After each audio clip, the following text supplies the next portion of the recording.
Palabra suelta.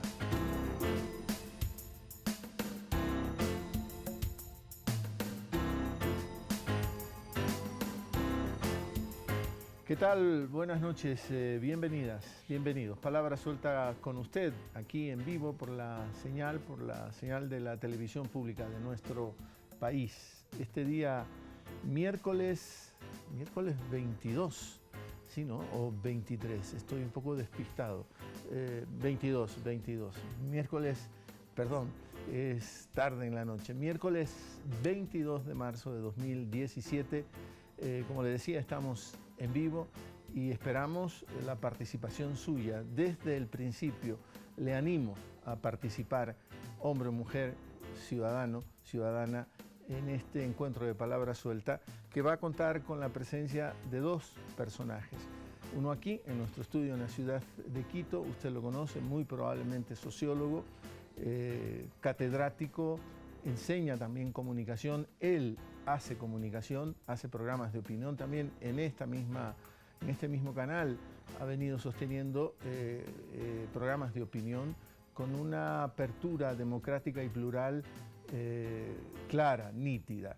Hernán Reyes. Hernán, gracias por aceptarme esta invitación aquí en Palabra Suelta. Más bien encantado, Javier, gracias a ti por la invitación. Extrañas la televisión porque saliste un tiempito, vas a volver, pero digo, en ese tiempito estás extrañando este ejercicio de comunicador. Bueno, te diré que sí, o sea, esta vuelta a la televisión después de un montoncísimo de años ha sido muy gratificante. De todas formas, este ha sido un periodo tan convulso y tan lleno de cosas que finalmente no he tenido mucho tiempo para extrañar, pero bueno, ya volveremos por estos lados. Haces un seguimiento, me contabas, riguroso a los medios en general. ¿De dónde sacas la paciencia para lograr hacer ese seguimiento? Bueno, creo que es parte del día a día de alguien que pretende estar medianamente informado, no tanto sobre lo que realmente pasa en el país, porque creo que los medios y sus versiones dan solamente unas aristas de lo que pasa en el país, dicen mucho de algunos temas y dicen poco o nada de otros. Pero me interesa mucho el mundo periodístico, el mundo mediático, me interesa saber cómo están actuando para poder narrar esa realidad. Y desde ese punto de vista, claro, el programa mismo que tengo acá en Ecuador TV tiene que ver con eso, tiene que ver con la necesidad de que las personas también vayan comprendiendo que hay un verdadero universo que a ratos no se comprenden sus lógicas internas y que es el mundo de los medios de comunicación. ¿Y cuál es un gran referente para ti? Por ejemplo, pienso en Kapuczynski, pienso en el propio García Márquez, si se quiere, en el mundo del periodismo, la comunicación. Bueno, Kapuczynski de hecho es un referente para cualquiera que haga periodismo. Es decir, el oficio del periodismo en boca de Kapuczynski está perfectamente bien expresado. Pero él dice, perdona las interrupciones, Hernán, ¿no? Él dice una cosa que me parece clave, ¿no? Para ser un buen periodista primero hay que ser buena persona. Sí, yo estoy de acuerdo con aquello. Yo lo entiendo más bien como una evocación hacia lo que es la ética del periodismo, lo que es el trabajo deontológico del periodista, esos principios que van más allá de la parte más técnica o la parte más de aplicar parámetros para hacer la noticia o para opinar. Pero yo diría, más importante que ser una buena persona, creo, es tener un compromiso con la sociedad. Saber que uno haciendo periodismo, debe servir. Pero eso también sigue siendo ser buena persona, tener un compromiso con la sociedad. No sé, ya tal vez dirías tener claridad política, tener una visión del mundo que permita entender, primero que permita que a uno no se le suban los humos. El periodista muy fácilmente puede convertirse en líder de opinión, puede convertirse en una figura pública, puede en un momento determinado saber que tiene incidencia, que tiene peso en el mundo político, en el mundo económico, y eso les ha pasado a muchos periodistas. Yo creo que ese es el inicio de la perdición del periodista. ¿No es un oficio más? No, a mí me parece que es quizá el oficio de la época. Yo creo que la comunicación hoy en día, y por eso es que hay tantas denominaciones de la sociedad en que vivimos, la sociedad de la información, la sociedad de la comunicación, la sociedad del conocimiento. Cuando uno se pregunta, bueno, ¿cómo se construye ese conocimiento colectivo? El periodismo, los medios son un elemento fundamental, o deberían ser un elemento fundamental. lamentablemente también hay la otra cara de la medalla, Javier. Mucho del periodismo se ha envanecido, mucho del periodismo se ha prostituido, mucho del periodismo se ha empobrecido en su vocación de servicio social. El mero hecho de que los periodistas, sin siquiera discutir, por ejemplo, sentarse a discutir y a debatir digamos, con tesis en las manos, el tema de si la comunicación es un servicio público, el hecho de denegarla total y absolutamente y entender que eso es simplemente un cortapisa a su tarea periodística, yo creo que revela precisamente esa suerte de divorcio que muchísimos periodistas en este país, y no solamente en este país, creo que en muchos lugares del mundo, tienen respecto a lo que son las necesidades democráticas de la sociedad. Si el periodismo no sirve a la democracia, el periodismo no sirve. Ahora, aunque este puede haber sido un mal de todas las épocas, ese periodismo que se ha olvidado de esa razón deontológica, pero me parece que hoy se ha profundizado. ¿Qué incidencia tiene, por ejemplo, las redes sociales en ese periodismo de hoy en día, tan superficial, tan poco investigativo? Digo, hay géneros también para el periodismo, no quiero decir que todo debe ser investigativo, pero más comprometido con el rigor, más comprometido con una suerte de contextualización. Yo puedo reconocer que estoy sesgado, sí, está bien, pero tengo que decírselo a las audiencias. Tengo que decir cuál es mi lugar de enunciación, mi lugar de... Pero ¿cuánto las redes han incidido para que esa banalización o esa perversión del periodismo? Pero fíjate, Javier, creo que el problema es más grave. No solamente son las redes, ya voy a hablar de las redes, pero yo creo que el periodismo masivo, digamos, el periodismo tradicional, ese periodismo que se forjó a la luz del pensamiento liberal, que fue un periodismo, inclusive diría yo, libertario, porque fundamentalmente elevó la voz de la sociedad civil, del pueblo, en contra de los poderes despóticos y de las monarquías. Estoy hablando del siglo XVIII, obviamente. Es un periodismo que fue empobreciéndose con el paso del tiempo. Y es lo que decía, hoy en día uno entiende que el nivel de debate, por ejemplo, que debería proveer el periodismo sobre temas, hoy mismo estamos en plena campaña electoral y la gente, o muchas personas creen que el debate se reduce a que debatan los candidatos, cuando para mí el debate fundamental es el que se da en el seno de la sociedad civil, en la comunidad. Ese es el debate básico, el debate sobre ideas, por supuesto promovido por los líderes, en este caso de opinión o líderes políticos. Sin embargo, el periodismo masivo ha caído en un nivel de estancamiento, de banalización, de trivialización. Utilizo tus propios términos para hablar. Cuando uno abre un periódico, muchas veces ve, o dos periódicos localizados en dos lugares distintos del país, uno ve exactamente las mismas noticias en portada, no siendo las noticias inclusive más importantes. Uno puede ver que hay casi una tarea de calco en las coberturas que hacen de determinados temas. Hay también una actoría política desenfrenada en algunos casos. Y a esto súmale ahora la aparición o la emergencia de las redes sociales.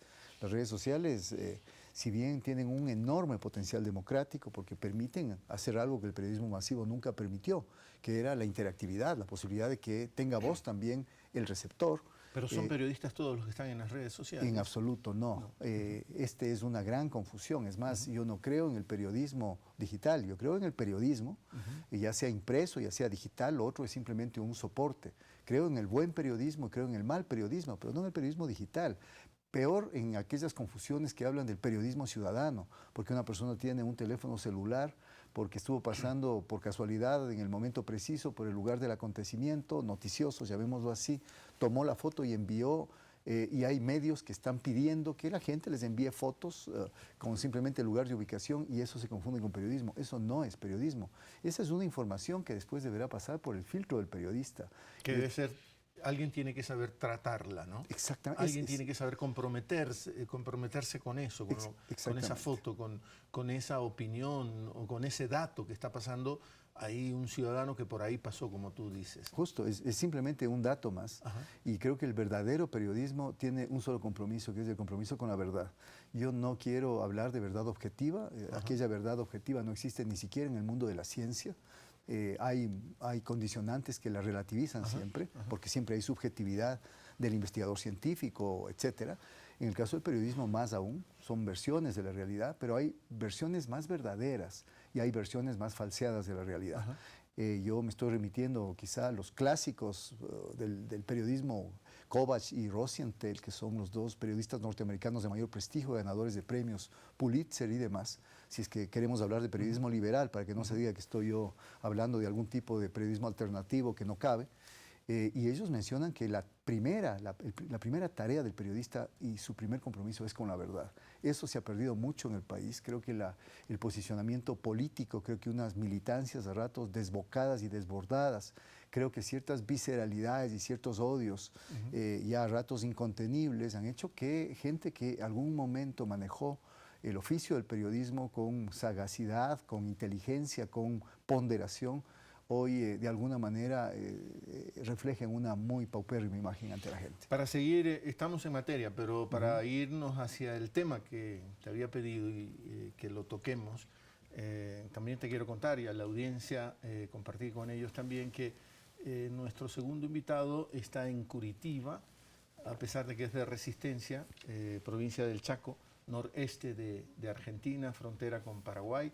Es un conocido escritor en la región, Mempo Giardinelli, que también ha estado en Ecuador y que yo tengo aquí sobre esta mesa de trabajo una versión de esta novela corta que tiene sello editorial de una casa editorial ecuatoriana, El Conejo. Sí lo está viendo la gente, sí lo puede ver. Esta edición es de 1999, La Luna Caliente, de Mempo Giardinelli, él con una enorme solidaridad y generosidad le obsequió, puedo yo decirlo así, a la editorial El Conejo esta versión, que solo podía circular para Ecuador y una sola vez. Mempo Giardinelli, autor de otros muchísimos libros y que hoy escribe regularmente en Página 12, es también nuestro invitado y me está ya apuntando la producción que hemos logrado, ya el contacto. Mempo es de Resistencia, el Chaco, esa zona bien caliente de Argentina, húmeda, que comparte con Paraguay. Y Mempo ha hecho un viaje como de más de 1000 kilómetros para ir a Curitiba, otra ciudad que también debe tener un clima tropical, yo no la conozco. Mempo, ¿estás ahí? Buenas noches. Buenas noches, Javier, ¿qué tal? A tus órdenes. Acá no tenemos retorno, pero no sé si tú nos estás escuchando, Mempo. Te saludamos con agradecimiento también porque debe de haber 2 horas de diferencia en la ciudad donde tú estás en Brasil, así que para ti deben de ser ya las 12:15 de la noche, 15 minutos del jueves. Y ahora sí quisiera confirmar, a ver si nos estás escuchando, Mempo. Efectivamente, es el jueves aquí, estoy escuchando perfectamente, espero que ustedes también puedan escucharme a mí. Así que si esto funciona, pues estamos en contacto y a tus órdenes. Sí funciona porque te escuchamos perfectamente bien y no sé si escuchabas que comparte aquí el piso un sociólogo, pensador, comunicador, periodista, Hernán Reyes, de Ecuador. También es catedrático, está metido en el mundo de la academia. No sé si escuchabas que él estaba aquí también con nosotros en el piso, en Quito. Escuché, sí, tengo la información de su presencia. Hola, colega, amigo, y pues yo encantado de colaborar no solo con ustedes, sino con la República de Ecuador, que es un país que yo quiero tanto, que he visitado tantas veces. Tengo amigos entrañables, tanto en la montaña como en el llano o en la costa, y he seguido con inmenso cariño el proceso que han vivido ustedes, y ahora estoy, como creo que estamos muchos, preocupados en toda América Latina por la perspectiva que vienen, los ataques que han estado sufriendo, ataques mediáticos fundamentalmente, como nos ha pasado a nosotros en la Argentina y pasa aquí en Brasil. Yo vine esta mañana, llegué a Brasil, voy a estar acá nada más que 48 horas, regreso este viernes, pasado mañana, regreso, voy a parar en Buenos Aires para estar en la gran marcha por los 41 años por la memoria, la verdad y la justicia.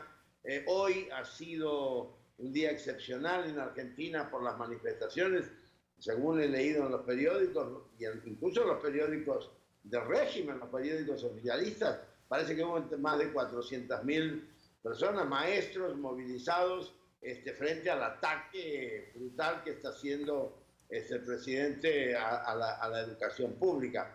Así que Digo todo esto porque yo creo que la emergencia que viven ustedes en Ecuador, la que vivimos nosotros en Argentina, la que se vive acá en Brasil, pues es un poco una misma, ¿no? El neoliberalismo ha sido y está siendo muy feroz, las ansias de dominación, que además tienen que ver, si me permites, el inicio, un breve análisis, por lo menos lo que yo veo en Argentina, y creo que en Ecuador es lo mismo.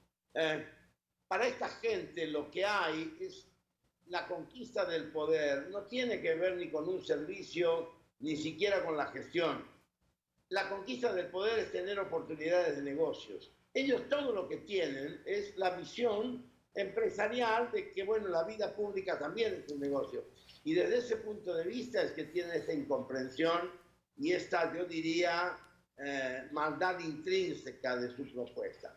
Y en el caso, por lo menos de Argentina, no sé si ha sido lo mismo de Ecuador, pero yo vengo calificando al gobierno de Macri como un gobierno estafador, es un gobierno de estafadores.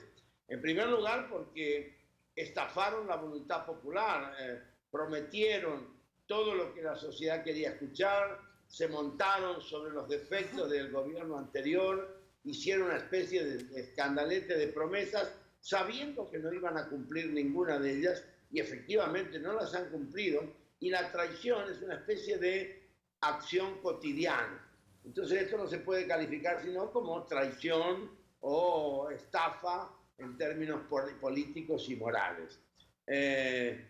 Yo no sé si es lo que está pasando en Ecuador, pero créanme que diariamente con muchos otros colegas en Argentina estamos pensando y tratando de brindar formas de solidaridad. Por eso estoy aquí y a mí me van a encontrar siempre que haga falta, porque en este momento de América Latina la cuestión no es un partido u otro. En Argentina yo digo, no es cuestión de peronismo o antiperonismo, no es cuestión entre ustedes, me imagino, de un hombre u otro.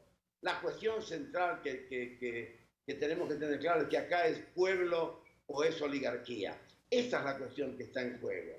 Y entonces lo que tenemos una clara definición por los destinos, por la penuria y por la esperanza del pueblo, estamos claramente en estas posiciones. Yo soy un ecuatoriano más que lamentablemente no puedo ir a votar el próximo y el otro domingo, pero yo espero que el pueblo ecuatoriano tenga conciencia de esto, de que le están mintiendo, de que es una mentira vil, como han mentido aquí en Brasil, donde está toda la gente. Yo me encontraba con un grupo de intelectuales.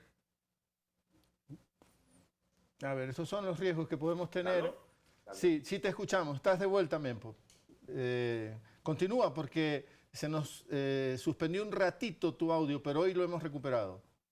Perdón, pero bueno. Estabas en lo de Brasil, que ahora estás en Brasil y que compruebas, estando ahí en el territorio, que también ahí se ha mentido descaradamente. Este es el problema. El problema es la estafa moral a nuestros pueblos. Están jugando con lo que un gran cantante argentino que yo siempre cito, León Gieco, que supongo es conocido también en Ecuador, León habla de la pobre inocencia de la gente. Y de alguna manera han estado jugando con alevosía y ventaja sobre eso, frente a las preocupaciones populares, frente a las necesidades insatisfechas, que obviamente que existen en nuestro continente, pero se montan sobre eso con promesas que ellos saben que no van a cumplir, que no piensan cumplir, que no quieren cumplir, porque todo el poder para ellos, y me imagino que para ese señor, el candidato neoliberal que hay en Ecuador, es exactamente lo mismo. Esto es una oportunidad de negocios, y saber a qué banco pueden favorecer, a ver qué empréstito van a tomar para recibir coima, para recibir porcentajes, no sé, o como lo llamen ahí, es eso. Y el dinero que se han pasado sacando de nuestros países, es muy vil lo que están haciendo. Y la consecuencia que nosotros vivimos hoy en Argentina y se vive también en Brasil es la desindustrialización, es el desempleo lanzado de una manera feroz, la gente que vuelve a vivir en las calles, vuelven los pordioseros, el aumento de la pobreza y de la indigencia, la eliminación, que este es el caso que estamos luchando hoy en la Argentina, la eliminación prácticamente de la educación pública, que desde Domingo Sarmiento hace 170 años ha sido un orgullo de la cultura argentina. Estos tipos vienen a privatizar, a convertir a la educación en un vil negocio, en un comercio. Estos son empresarios, no son educadores. Ahora, y lo mismo, Mempo. perdón. Sí, agradecerte muchísimo, te reitero, brevemente, porque dices, amas mucho Ecuador, tengo amigos entrañables en Ecuador y puedo citar a uno de ellos. Si digo Abdón Ubidia, es un amigo entrañable de Ecuador. Hombre, claro que sí. Abdón es un hermano mío en la vida, claro que sí. Ahora, hablé también de esta novela que tiene sello editorial Conejo, edición de 1999, La Luna Caliente, que generosamente la cediste a la editorial Conejo. Y después publicaron otra, Javier. También publicaron, creo que hace unos 3 años, 4 años, publicaron El Décimo Infierno, que es una novela que yo aprecio mucho también y sé que han dado bien. Yo aprecio y agradezco mucho a mis lectores ecuatorianos, que son bastantes. La verdad es que me sorprende eso, pero es muy sabroso para uno como escritor. La otra cosa, Mempo, Argentina nos empezó a interesar mucho porque hubo una suerte de conspiración mediática regional, porque se velaba, siempre se echaban más velos sobre la Argentina de hoy en día. Y nos interesó, nos preguntamos un día, ¿y qué estará pasando con Argentina, con esta restauración neoliberal, conservadora? Y nos encontramos con la sorpresa de una descomposición que ya se expresa en las calles. Y como acabas de decir, en riesgos enormes, terribles, de la pérdida de la educación gratuita, que desde Ecuador hemos reconocido en Argentina una buena educación. Y ese riesgo hoy vive la sociedad argentina. Sí, eso va de la mano además de un espíritu chauvinista, xenófobo, porque mucha gente, la gente rica, le están diciendo, ay, yo con mis impuestos estoy pagando para que vengan a estudiar aquí los chilenos, los ecuatorianos, los peruanos, los colombianos, y no comprenden, no comprenden que además están montados sobre una mentira. En primer lugar, porque no pagan ellos un centavo, porque son los grandes evasores y cuando sacan dinero no es para pagarle al fisco ni para sostener la educación latinoamericanista, que es un orgullo de nosotros los argentinos, sino que es para llevarlo a las cuevas financieras, a las offshore y demás. Pero en la situación es muy grave además porque tú hablabas recién de los multimedios, y los multimedios son en realidad los que han inventado esta realidad ficticia. Hay una realidad falsa que muestra la televisión, que muestra el cable, pero que evidentemente está muy bien hecho y es muy convincente para mucha gente, incluso de escasos recursos, de las clases populares, que terminan comprando ese paquete. Es lo que pasó aquí en Brasil. La red de Globo es prácticamente la que desplazó a Dilma Rousseff y la que sostiene a Temer. Y en Argentina es el diario Clarín y es el monopolio de TN, que es el de noticias, que es una mentira permanente las 24 horas. Y esa mentira consistente hace que hoy algunos ya pensamos que el verdadero presidente de la República en Argentina no es Macri. Macri es una especie de... es un monigote, es un hombre que no sabe lo que dice, no tiene idea. Ayer hizo un papelón en la televisión, no sabía lo que gana un jubilado. Tiene una huelga fenomenal de maestras, de maestros desde hace 2 semanas y no sabe cuál es el sueldo de un maestro. Es un hombre que vive en otro mundo, pero el verdadero presidente acá es el grupo Clarín. Y esto es gravísimo. Y me imagino que ustedes en Ecuador deben tener también situaciones parecidas, porque el pool mediático latinoamericano no tiene una gran diferenciación. Incluso diría en la lengua castellana, porque el padre de todos estos es el diario El País de Madrid. Es decir, desde el diario El País de Madrid es que se envía toda esta cosa, que la toma el Mercurio, que la toma el Comercio, que la toma el Tiempo, que la toma Clarín, No Globo y los medios ecuatorianos también. Entonces yo creo que esto es muy peligroso, hay que denunciarlo y ojalá que esto alcance a llevar alguna, digamos, conciencia o toma de conciencia a muchos sectores populares ecuatorianos que quizá hoy están dudando o están fascinados por estos encantadores de serpientes, que es lo que son, ¿no? Ahora, te había advertido, Mempo, que comparte con nosotros acá el piso Hernán Reyes, sociólogo, periodista, académico. Así que yo quiero que dialoguen tú y Hernán Reyes. Le voy a pasar la palabra a Hernán para que haga comentarios y si tiene preguntas hacia ti de lo que acabas de formular, tantos elementos que nos acabas de proponer, Hernán. Así que, ¿qué se te ocurre comentar o preguntarle a Mempo Giardinelli? Gracias, Javier. Un saludo, estimado Mempo. Un placer realmente poder dialogar contigo acá a través de este medio. ¿Cuál es la posición de los intelectuales argentinos? Que hay una potente fuerza intelectual en Argentina que durante el gobierno anterior estuvieron, por ejemplo, aglutinados alrededor de Carta Abierta, entre otros espacios de compromiso crítico y de compromiso social con el país. ¿Cuál es la posición de estos intelectuales ahora, a un año y algo más de haber asumido el gobierno el señor Macri, con las consecuencias que se están viendo a nivel social y, por supuesto, con un estilo de gestión gubernativa que ya lo has descrito bastante bien? Bueno, yo podría decirles que en realidad el movimiento intelectual argentino, que casi diría yo masivamente, o muy mayoritariamente acompañó el último proceso del gobierno de Cristina Kirchner, algunos lo hicimos desde perspectivas más críticas. Posiblemente yo he pertenecido a los sectores más críticos del kirchnerismo. Yo no soy kirchnerista, no lo he sido, y he sido muy crítico de ellos, aunque acompañé el proceso con absoluta lealtad.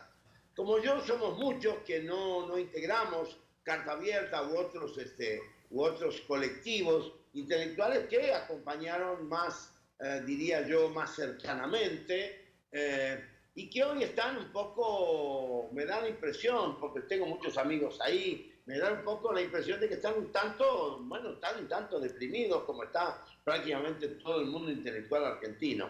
No es mi caso y el de un grupo que nosotros somos otro grupo. Nosotros nos llamamos el Manifiesto Argentino. Somos un conjunto de intelectuales y de profesionales que desde la crisis de 2001 hemos tenido una voz bastante potente aquí en la Argentina. Hoy estamos prácticamente en todo el país, en todas las provincias. Nos acompañan gente muy valiosa, como un científico matemático reconocidísimo como es Adrián Paenza, como Noé Gitri, que es un maestro de literatura, es una especie de patriarca aquí, Roberto Cosa, que es el gran dramaturgo nacional, bueno, y muchas otras personalidades. Nosotros tenemos una visión un poco más crítica, un poco más dura, es decir, somos absolutamente, estamos enfrentados muy vigorosamente al gobierno de Macri, pero a la vez, aunque acompañamos la recomposición kirchnerista, que pensamos que es necesaria, pensamos que es una base esencial del campo popular, la estamos acompañando, pero tratando de ser muy puntillosos en determinadas demandas que tienen que ver, si me permite muy brevemente, la reforma constitucional que aquí es necesaria, el planteamiento de que, por ejemplo, la deuda externa debe ser repudiada y no debe ser pagada, el sistema de gobierno que tiene Macri mediante decretos, que nosotros estamos prometiendo que cuando recuperemos el poder, todo lo que haya sido corregido por decreto será restaurado por nosotros por decreto, y la defensa absoluta de la escuela pública y de la cultura argentina con sentido nacional y popular. Este es digamos que en este momento habría posiblemente 3 o 4 colectivos de intelectuales en todo el país. Bueno, yo formo parte y conduzco el Manifiesto Argentino, que tiene quizás su peculiaridad, es que no somos un movimiento gestado en la ciudad de Buenos Aires, sino que somos mayoritariamente del interior del país, desde la Patagonia hasta la frontera con Bolivia. Nosotros tenemos una muy fuerte representatividad, como una perspectiva, digamos, de una intelectualidad que no cumple, no responde a los cánones históricos de la cultura porteña. Nosotros tenemos una visión mucho más territorialmente nacional y creo yo que bastante más latinoamericanista. Ahora, perdón, dale. Sí, Mempo, solamente quería hacerte una pregunta adicional. De todas formas, parecería ser que el movimiento social, la organización social, esos gremios de maestros, esos gremios de jubilados, las propias damas de casa, los trabajadores en general han salido masivamente y se han parado resistentemente a lo que son estas políticas de eliminación de subsidios, de incremento de tarifas en Argentina. Te digo esto porque acá en Ecuador históricamente ha habido un movimiento social muy fuerte, incluyendo el movimiento indígena, que tuvo su punto más alto quizá en la década del 80 hasta los años 90, pero que ahora está quizá en declive, en reflujo. Eso es un logro, tú lo consideras, del gobierno kirchnerista, el haber permitido que se sostenga y sea sustentable esta energía social organizada. Sí, sin duda creo que fue una de las políticas más meritorias, que diría yo, del kirchnerismo, que fue haber sabido interpretar las necesidades populares y haber sabido darles cauce. Es decir, el pueblo argentino en los últimos 10, 12, 15 años ha salido a las calles. Es un pueblo movilizado, es un pueblo que tiene una enorme complejidad en su composición, en sus anhelos, en sus contradicciones y demás, pero cuya característica más fuerte es la movilización. Es un pueblo que sale a la calle, es un pueblo que protesta, y cada vez que protesta no son 5 o 10 mil, son centenares de miles. Es decir, para que tengan ustedes una idea, supongo que lo habrán visto, hace muy poquito, la otra semana, el 6 de marzo, hubo una marcha que fue gigantesca. El 7 de marzo fue la primera gran marcha de los maestros, de los docentes, que fue también gigantesca. Y el 8 de marzo fue la marcha de las mujeres, que fue más gigantesca aún y que fue reprimida. Y ahora tuvimos prácticamente la movilización docente, está indetenida y yo no sé qué va a pasar. La verdad es que temo mucho que el gobierno de Macri, en una irresponsabilidad absoluta, se pongan a reprimir y se pongan a reprimir mal. Son tan capaces de hacerlo porque son irresponsables. Y nosotros estamos haciendo la prédica constante de que la paz es nuestra, la paz es del pueblo. El pueblo nunca quiebra la paz. El pueblo no solo no quiebra la paz, es el que pone los muertos, y lo hemos puesto durante décadas. En ese sentido, tenemos que tener mucho cuidado, pero al mismo tiempo, de ninguna manera hay una desmovilización. Entonces, a mí me parece admirable las dirigencias. Yo, la verdad es que estoy sorprendido, las dirigencias obreras, las dirigencias docentes, las dirigencias de las mujeres, la fineza, la elegancia y la fortaleza con que estamos. Yo también estoy en las calles, participo de esas movilizaciones, y es conmovedor, porque al mismo tiempo de que hay una gran vehemencia en resistirnos a estos tipos, al mismo tiempo el cuidado a no caer en provocaciones, a no responder a la violencia que ellos están cada vez más tratando de imponer, y que yo espero que no suceda. Realmente me parece una cosa más importante, porque, y acá termino, esto sé que me pasé, pero miren, déjenme decir esto. El problema es que estos tipos están desesperados porque van a perder las próximas elecciones, que son en octubre de este año. Y si eso sucede, estos tipos no se pueden sostener. Y en ese momento cualquier encuesta, aún las encuestas de los amigos de ellos y del diario Clarín, dicen claramente que, digamos, Macri no tiene hoy ni un tercio de la voluntad popular. Entonces son peligrosos por eso. Mempo, creo que hay un parteaguas, digo, pensando en ti, ¿no? Porque haces esa carta pública a Mario Vargas Llosa y haces una diferenciación muy clara entre literatura y política, porque hablas del respetado y querido maestro, indiscutible maestro en la literatura, pero con el que no compartes ninguno de sus principios o visiones políticas. Y a partir de ahí, perdona. Digo, mi carta fue una ruptura, efectivamente. Sí, pero a partir de ahí te he seguido también en Página 12, todas las semanas, con tus artículos en donde hablas nítidamente de la política. Y, por ejemplo, Esa mujer es un artículo en donde dejas establecida la distancia con Cristina Kirchner, pero también reclamas y estás en contra de esta suerte de linchamiento mediático que se le ha hecho a Cristina Fernández de Kirchner. Absolutamente. Yo creo que, en fin, yo pienso que ella debe tener todas las contradicciones que tienen figuras tan importantes, puede tener sus remordimientos, puede tener su problema personal, está siendo acosada, perseguida, que de una manera es feroz lo que están haciendo con ella. Igual que con Milagro Sala, que está presa y que es una líder de pueblo originario que tenemos en Jujuy, supongo que ustedes saben tanto de eso. Bueno, son las dos figuras, las dos mujeres que en este momento están siendo más combatidas y por eso el movimiento de las mujeres en Argentina es tan fuerte también. Ahora, yo creo que ella merece absolutamente nuestro apoyo, más allá de cualquier desavenencia política que uno puede tener en el trazo fino, pero el Frente Nacional, o la confluencia, como llamamos nosotros, que va a marchar de aquí a las elecciones de octubre, la tiene a ella como líder indiscutida. Yo creo que, y está bien que así sea, se lo ganó además, fue una estadista ejemplar en la Argentina.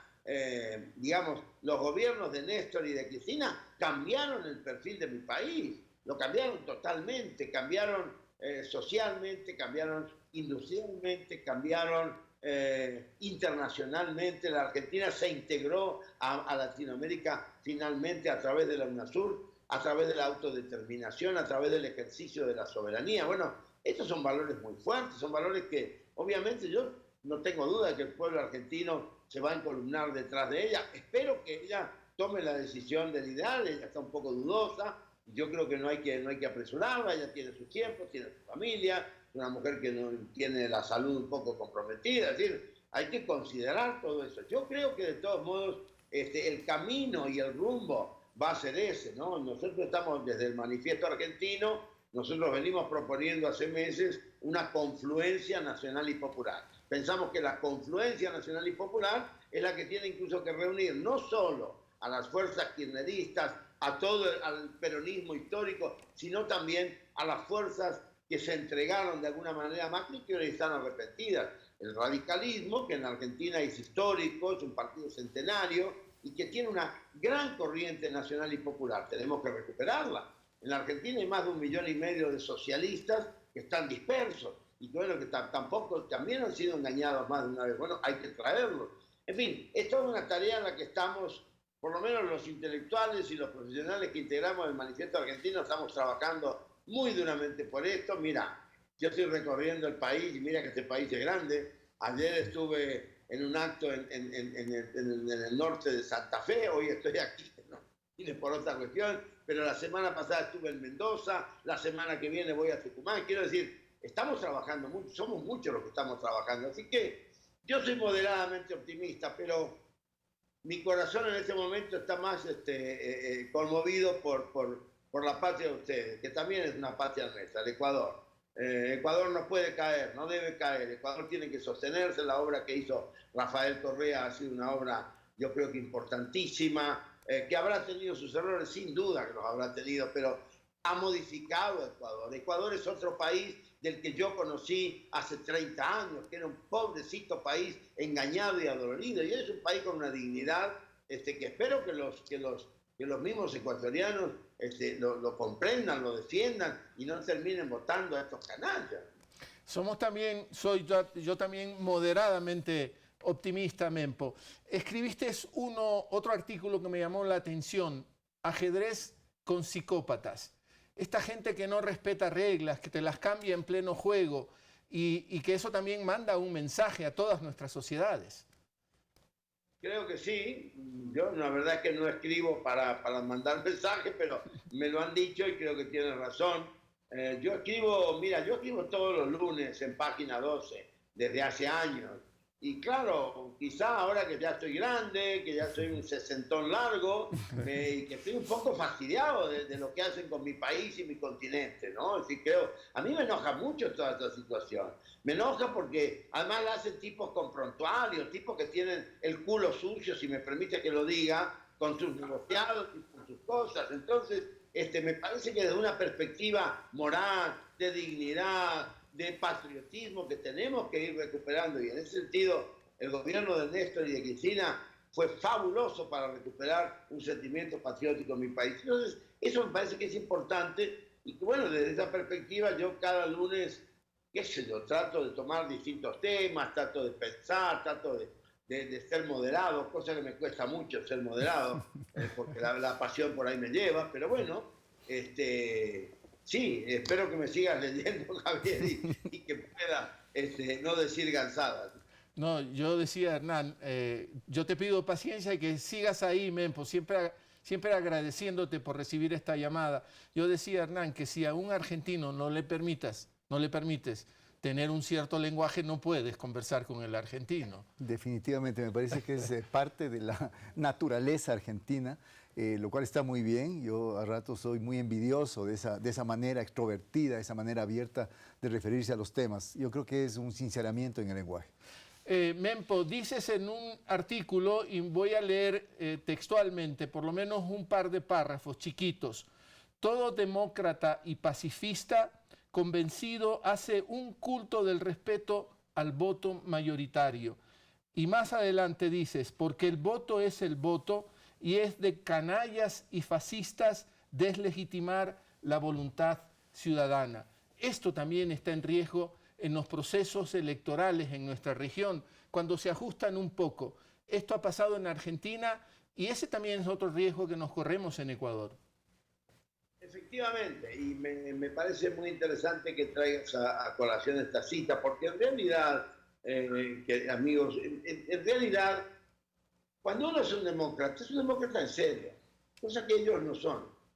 Ellos trabajan desde una perspectiva, como decía hoy, de los negocios, tienen una lógica diferente. Es decir, el que tiene negocio, que puede ser un negocio lícito si lo fueran, que puede ser un negocio lícito y que ganen su dinero, a mí yo no tengo ningún pero con eso. Lo que me fastidia mucho y que me parece peligroso es el oportunismo que ellos gestionan en la sociedad, ese engaño que hace que la sociedad pueda estar confundida. Y en ese sentido, creo que fortalecer la importancia del voto es fortalecernos también a nosotros, porque finalmente en todos los procesos populares siempre ganamos nosotros, independientemente de que en el caso argentino, en diciembre de 2015, hayamos perdido por una luz, por muy pocos votos, hayamos perdido y estamos pagando las consecuencias.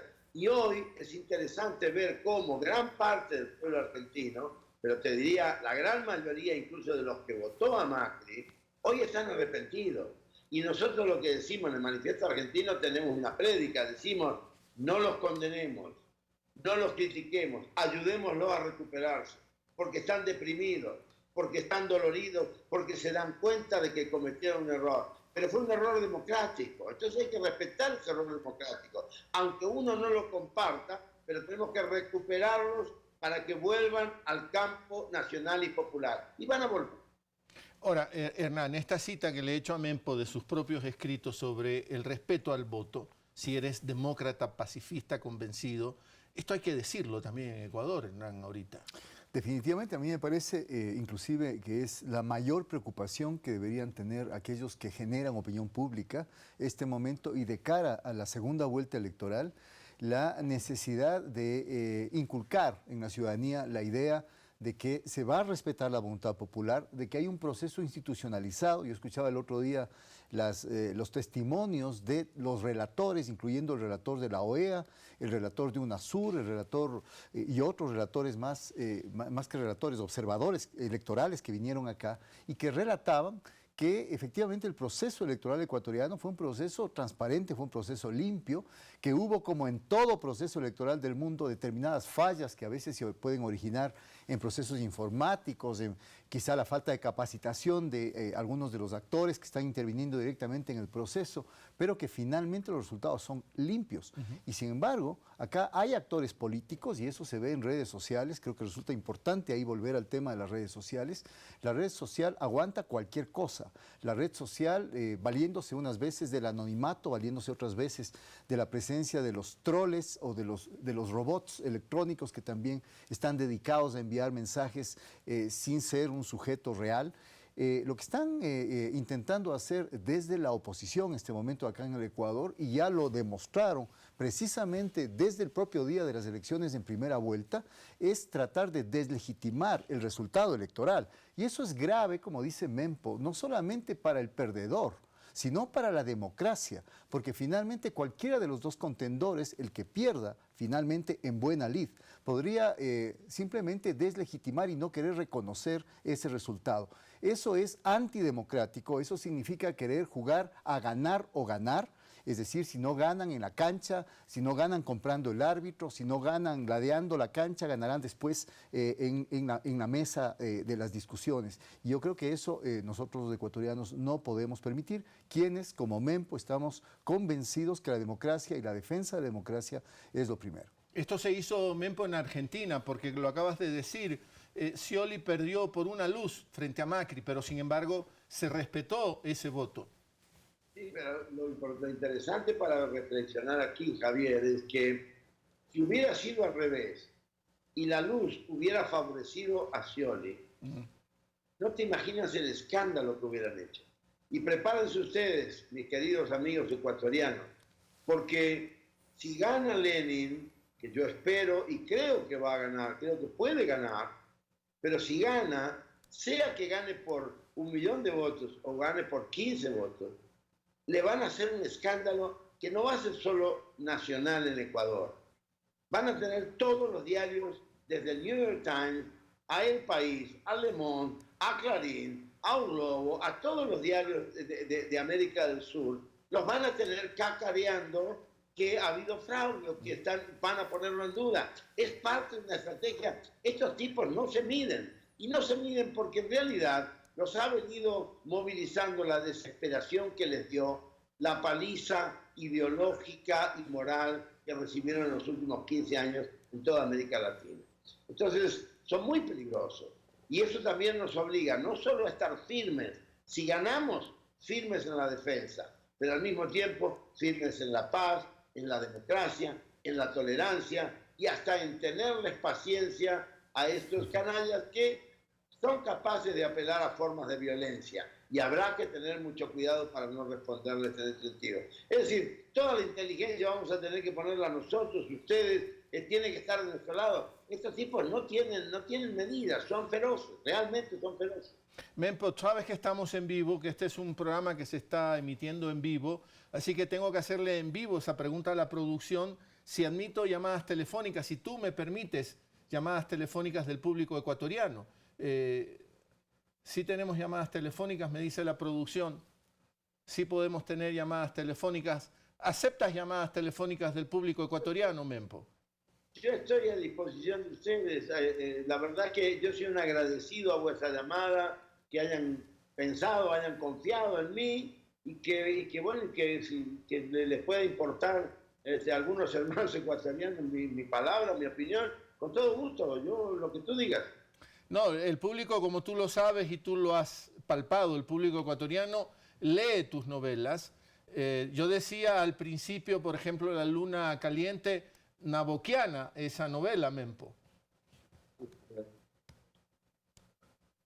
Sí, y El cielo con las manos, que también tuviste que hacerle defensas a esa novela, ¿no?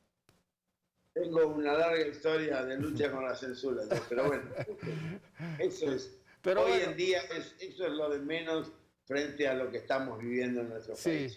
Sí, pero no por gusto. Además, está bien con la pregunta, yo encantado. Digo que no por gusto eres de resistencia. Eso es simbólicamente muy importante en este momento. Bueno, yo siempre digo, y tengo alguna cosa escrita por ahí, que nuestra ciudad es una ciudad de nombre emblemático, ¿no? Porque la resistencia es parte de la actitud que estamos teniendo, no solo en el Chaco, en mi estado, sino en todo el país, ¿no? Estamos resistiendo desde hace bastante tiempo y resistimos bien. La verdad es que a mí me llena me emociona ver el grado de resistencia. Mira, si ustedes hubieran visto estos días las manifestaciones, son conmovedoras. Porque cuando tú ves esa ola, esa luz de que no lo pueden parar, ¿no? Y esto significa que, bueno, hay una expresión que ni siquiera es de bronca, ni siquiera es de rabia, es de anhelo de justicia, y eso es mucho mejor todavía. Mempo, sí tenemos llamada de Cuenca, creo que conociste Cuenca, solo cogí el apellido del ciudadano que nos está llamando desde Cuenca. John Ordóñez, desde la ciudad de Cuenca. Adelante, por favor, con su comentario o inquietud. Buenas noches, Javier. Buenas noches a los distinguidos escritores de Argentina y de Ecuador. Yo pienso primero que para cambiar un país, para cambiar el mundo, tenemos que evolucionar. Y una de las cosas para evolucionar es siempre la verdad, la luz. La verdad os hará libre, dice un bello libro que ustedes saben. Mientras no sigamos este pequeño precepto de la verdad y la luz a través de libros, a través del periodismo, a través de periódicos, viviremos en oscuridad. Y un hombre que vive en oscuridad es un hombre ciego y no evolucionado. Mire, Javier, yo veo tantas cosas en los periódicos que realmente, mire, yo hace 40 años, tengo 53, decía, algún día el hombre evolucionará, sabiendo que somos seres espirituales con cuerpo material. ¿Qué dejamos a nuestros hijos en el futuro? ¿Qué valores? ¿Qué principios? Los principios son eternos y los valores realmente, los valores nacen desde un principio espiritual que nace desde que se creó el hombre, sea cual sea su filosofía. Pero tenemos que cambiar. Estamos sembrando odio, estamos sembrando violencia, estamos viviendo una guerra. Como dijo un cantante, que la guerra es lo peor que puede, el león griego dijo que la guerra es lo peor que puede haber en la vida. Lo estamos viviendo aún sin armas, una guerra informática, una guerra entre candidatos, una guerra entre partidarios y eso, y no vale promover la violencia. Si algún día evolucionamos, Javier, y si algún día esperamos usted, sus hijos, tus nietos, evolucionemos espiritualmente con la verdad y la luz. Como siempre digo, la verdad nos hará libres. Y una cosa más, la palabra es muy poderosa si vamos a niveles trascendentales. Muy amable y buenas noches. No, a usted, pero Mempo ha dicho que todo hay que hacerlo en paz. Este es un decirle eso a ese amigo que ha llamado. Me gustaría invitarlo a nosotros tenemos que desplegar, tenemos que desvalorizar, tenemos que quitarnos la palabra guerra. El vocablo guerra no es nuestro. Pensemos bien eso. El vocablo, la palabra guerra, no es una palabra de la democracia, no es una palabra popular, no es una palabra de una nación como somos nosotros. El lenguaje nacional y popular no habla de guerra. Guerra es lo que proponen ellos. Yo entiendo lo que dice este señor y comparto el espíritu de lo que le está diciendo, pero lo invitaría a desterrar eso. En Argentina se puso de moda una palabra que es grieta. Y la grieta era un poco eso, la guerra entre los que están de un lado y los que están del otro. Y bueno, también muchos hemos escrito artículos diciendo, no, esto es falso, eso es falso. Yo no estoy en guerra con mi vecino que vota diferente de lo que voto yo. No estoy en guerra con él. No estoy en guerra. En todo caso puedo tener un desacuerdo. Lo vamos a resolver democráticamente. Lo vamos a resolver con paz. Entonces creo que esto es una prédica muy importante. Y me gustaría decirle, si me permite, porque es un atrevimiento de mi parte, Ecuador no está en guerra. Ecuador no está en guerra. No está medio Ecuador en guerra con el otro medio Ecuador. No es así. Ecuador está en una circunstancia determinada que tiene que ver con su pasado reciente, con sus cambios y con su futuro y el peligro de perder muchas de las conquistas que han conseguido, pero eso no es una guerra. Ahora, se lo quiero plantear a Hernán y a ti también, Mempo. La política consustancialmente es disputa, y es la disputa legítima en la política, que no es lo mismo que guerra. Exactamente, la política es disputa, no hay un enemigo frente, hay un adversario. El adversario además se va recolocando dependiendo de las circunstancias y siempre habrá espacio para negociación. La política es un espacio de negociación de los conflictos, incluso de aquellos conflictos por más graves que sean. Permíteme otra llamada, Mempo, la última, y siempre reitero agradeciendo tu paciencia, el señor Ruber Paredes de Los Ríos, una provincia de Los Ríos, provincia de la costa ecuatoriana. Adelante, por favor, con su comentario. Muchas gracias, querido Javier, por la oportunidad que me da de dirigirme ante tan distinguido invitado que desde Argentina nos trae sus experiencias propias vividas con la nefasta situación del neoliberalismo implementado allá. Si nosotros sabemos que este tipo de tendencia usa malas mañas, ¿qué sugerencia nos da si tenemos que enfrentar de una manera pacífica, haciendo una resistencia civil ante tan nefasta situación y tan dolorosa que la impulsa con el dinero mal habido y con situaciones que ponderan en mucho la situación pacifista de nuestra posición? Es la posición del pueblo humilde, del pueblo trabajador, que cree en la democracia. Muchas gracias, Mempo. ¿Algún comentario a lo que acabas de escuchar? Sí, recordarle al amigo que lo que van a votar ustedes es parte de una batalla, de una disputa de tipo ideológico que tiene que ver con el destino de la patria de ustedes. Eso obviamente requiere una buena cuota de militancia, de optimismo, de paciencia y de serenidad. Yo creo que van a ganar las elecciones, creo que van a tener que aguantarse después los chubascos de los ataques que van a recibir, pero creo que el temperamento del pueblo ecuatoriano, luego de la experiencia de la Revolución Democrática y el presente que hoy tiene, que es infinitamente mejor que cualquier presente de los últimos 40, 50, 60 años, los ecuatorianos van a saber defenderlo y lo tienen que defender de la única manera que hay que defenderlo, no como en la guerra, sino defenderlo como en la democracia, con el voto consciente, con la paz, con la serenidad, y bueno, eso, con la confianza en que van a salir bien. Te ofrezco disculpas, Mempo, Hernán, también, porque la producción me pide que acepte una llamada más, la última. Viene de Esmeraldas, al norte de mi país, el señor Pazimiño, se me escapó su nombre, Pablo Pazimiño. Así que adelante, por favor, con su comentario. Muchas gracias. En realidad me pidió Pablo Pazmiño Matamoros. Mi reconocimiento a don Javier Lazo, su programa, soy asiduo televidente de él, y a Hernán, mi colega Hernán Reyes. Mi pregunta para el distinguido amigo argentino es, ¿en qué se parecen los procesos de Argentina y Ecuador después del triunfo de Macri allá? ¿Y qué posibilidades hay de que en la nuestra tengamos la debida precaución para no cometer el mismo error? Muchas gracias. ¿Escuchaste, Mempo? Sí, muy brevemente, sobre todo la última parte, que es la pregunta en sí. ¿En qué se parecen? Se parecen en que venimos de procesos de dignificación de la sociedad. Seguramente el pueblo ecuatoriano ha tenido una recuperación de su propia dignidad, de su autoestima, del respeto ciudadano, de la vida del trabajo, de la educación. Hoy Ecuador es un país mucho mejor que el que era hace 15 o 20 años.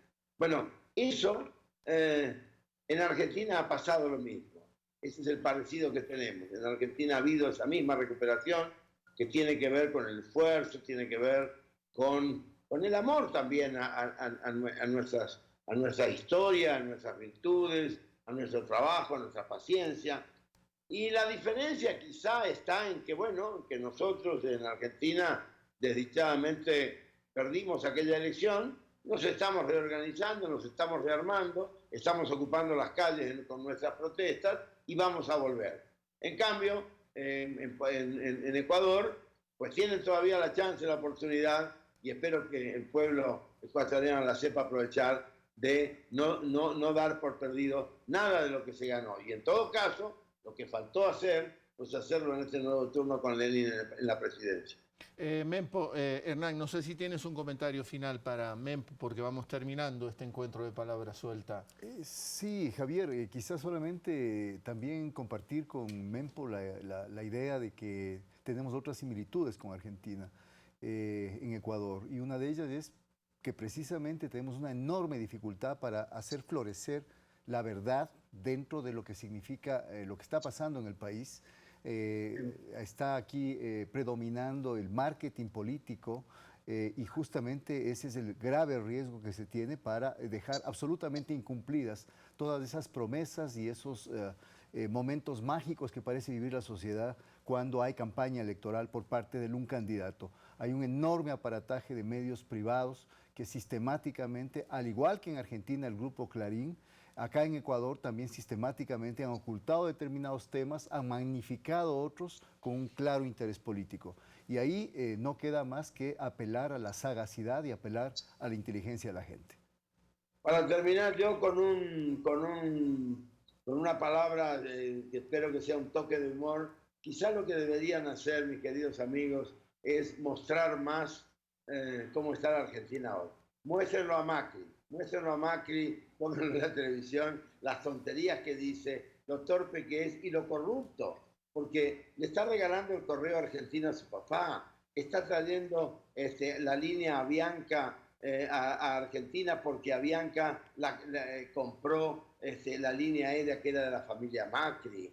Está eliminando la escuela pública, la educación pública, porque nunca fueron a la escuela pública. Siempre se educaron él y todo su gabinete en las escuelas más caras del país y de los Estados Unidos. Es decir, muéstrenlo.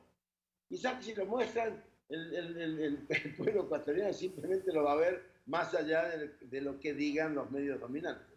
Mempo, agradecerte mucho por haber recibido esta llamada. Creo que ya es la 1 de la mañana para ti allá en Curitiba.